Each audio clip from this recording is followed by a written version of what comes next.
নেশা বিরোধী অভিযানে সাফল্য পেল মধুপুর থানার পুলিশ। গোপন খবরের ভিত্তিতে পুলিশের হাতে উদ্ধার প্রচুর পরিমাণে গাঁজা।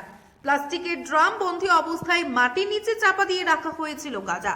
তবে এই অভিযানে গ্রেফতার হয়নি কেউই। পুলিশের কাছে গোপন খবর ছিল দক্ষিণ মধুপুর এলাকার পীযূষ দেববর্মা বাবা মৃত দীনেশ দেববর্মার বাড়িতে ঘরের ভেতর মাটির তলায় প্রচুর পরিমাণে গাঁজা মজুত রয়েছে।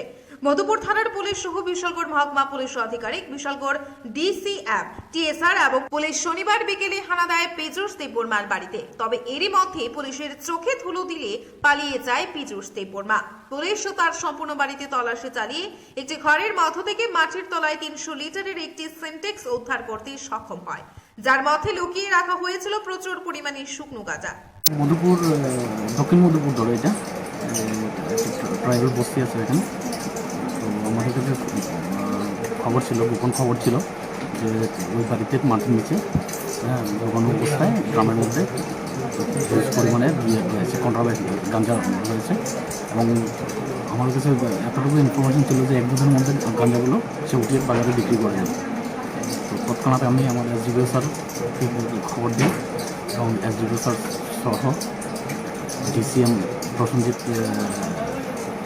বাবু এবং আমি আমার থানার সেই যদি আমরা পুরো একটা টিম গিয়ে বাড়িটা করি, রেড করি এবং রেড করার পর বাড়ির একটা ঘরের মধ্যে প্রত্যেকটা ঘর ছিল বাড়িটার মধ্যে, নিচে মাটি খোঁড়ার পর নিচের মধ্যে একটা সিনটেক্স পাওয়া যায়, 300 লিটার সিনটেক্স, পুরোটা গাঁজাতে পুরো ভর্তি।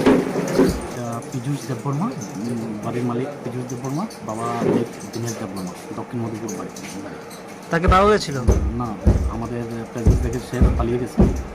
এই বিষয়ে আমরা একটা মামলা নিচ্ছি এনডিপিএস একটা এবং অফিসত্ব তাকে জাল করব।